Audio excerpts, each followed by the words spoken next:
Who am I really? Every day I change a little. Profile picture, mood, playlist. The aesthetic I'm trying on this week. The version of myself I think people want to see. Smiling selfies that took 47 attempts. Captions written and rewritten until they sound effortlessly authentic. A carefully curated gallery of moments that tell a story about who I am or who I want you to think I am. But who's watching from underneath? Who's the person behind the filter, behind the performance, behind the 100 tiny decisions about how to present myself to a world that's always watching? I've been so many people. The funny one, the deep one, the one who has it together. The hot girl, the intellectual, the free spirit, the responsible adult. I've tried on identities like clothes, switching them out depending on the room I'm in, the people I'm with, the version of me I think is needed in that moment. And somewhere in all that changing, all that adapting, all that performing, I lost track of which one is real. The self as construction. Here's something they don't tell you. The self isn't a fixed thing you discover. It's something you construct, moment by moment, choice by choice. Ancient Buddhist philosophy understood this thousands of years ago. They called it anatta, the teaching of no self. The idea that what we call I is actually a constantly changing collection of experiences, thoughts, sensations, and stories we tell ourselves. You're not one solid person. You're a river, always moving, always different. The you from 5 years ago isn't the you now.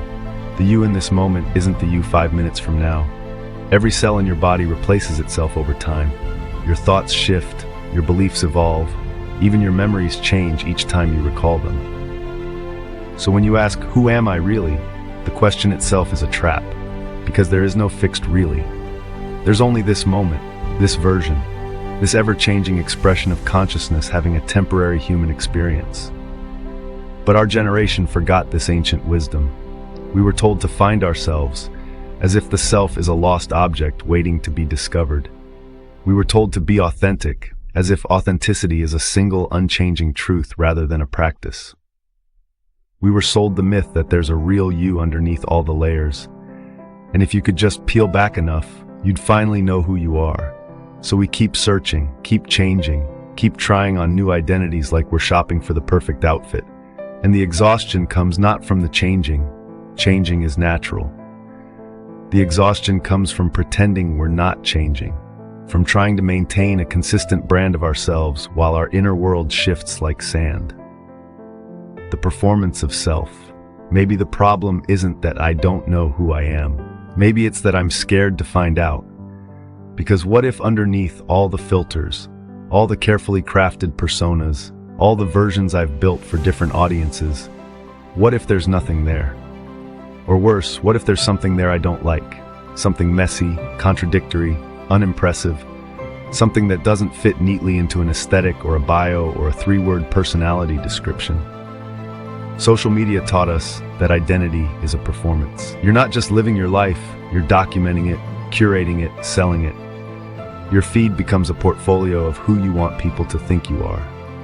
And after a while, you forget which came first, the feeling or the post about the feeling, the experience or the story about the experience. Psychologist Irving Goffman called this impression management, the way we perform different versions of ourselves depending on our audience.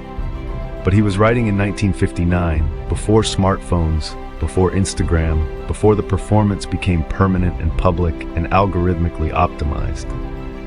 Now we're not just managing impressions in face-to-face interactions, we're managing them constantly, for everyone, all at once. The pressure to maintain a coherent identity across platforms, across contexts, across the hundreds of micro-interactions we have daily, it's fragmenting us. We're becoming collections of personas with no center to hold them together. The mirror and the mask. In Hindu philosophy, there's a concept called Maya, the illusion that separates us from truth.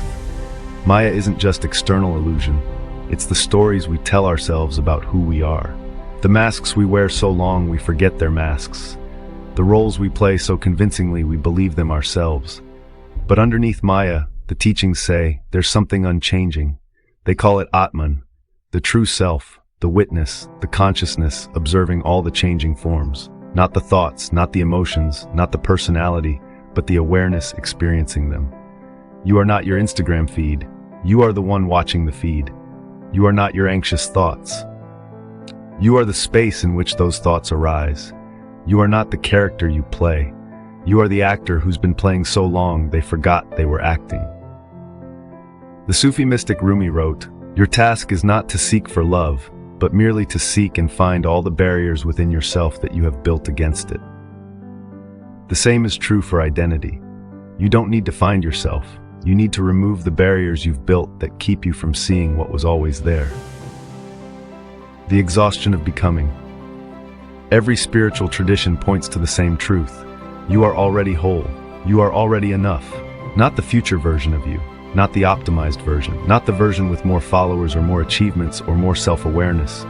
This version, right now. Messy, confused, fragmented, still whole. But we've been taught the opposite, that we're projects to be improved, problems to be solved.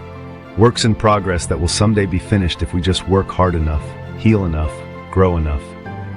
Gen Z is the first generation to grow up entirely inside this performance.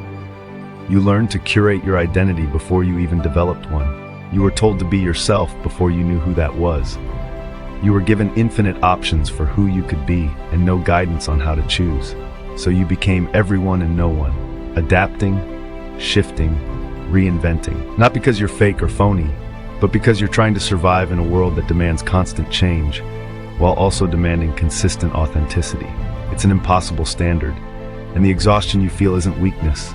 It's a sane response to an insane expectation. The practice of stopping. Maybe being me isn't about choosing. Maybe it's about stopping the performance, stopping the comparison, stopping the endless reinvention and optimization and curation, stopping the search for a fixed identity that doesn't exist. In meditation, they teach you to just sit, not to achieve anything, not to become enlightened or peaceful or better, just to sit with what is, with the chaos of your mind, with the discomfort of not knowing, with the reality that you are not one thing but many things, and that's okay. What if identity worked the same way? What if instead of trying to figure out who you are, you just let yourself be?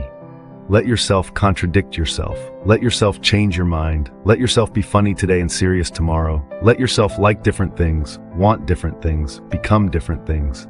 Walt Whitman wrote, "Do I contradict myself? Very well, then I contradict myself. I am large, I contain multitudes.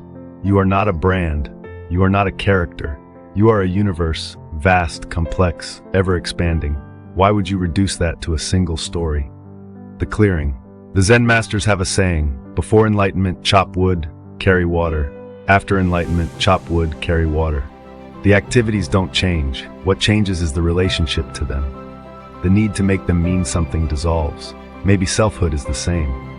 Before you know who you are, you perform, you curate, you search.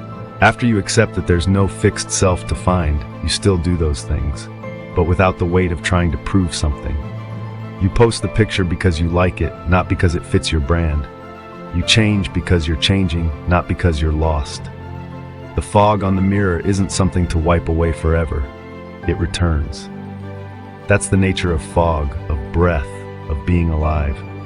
But in the moment you wipe it clean, in that brief clarity before it fogs again, you see yourself. Not the story about yourself, not the filtered version, just the face looking back, witnessing, present, real. And maybe that's enough. Maybe that's all real ever meant.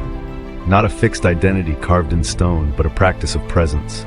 A willingness to meet yourself as you are in this moment without needing to turn it into a story. You are not who you were. You are not who you'll be. You are here, now, breathing, changing, being. And that's the only self that was ever real. The one that exists in the space between who you were and who you're becoming. The one that doesn't need a name or a bio or an aesthetic. The one that simply is. Maybe being you isn't about choosing. Maybe it's about stopping long enough to notice you were always here.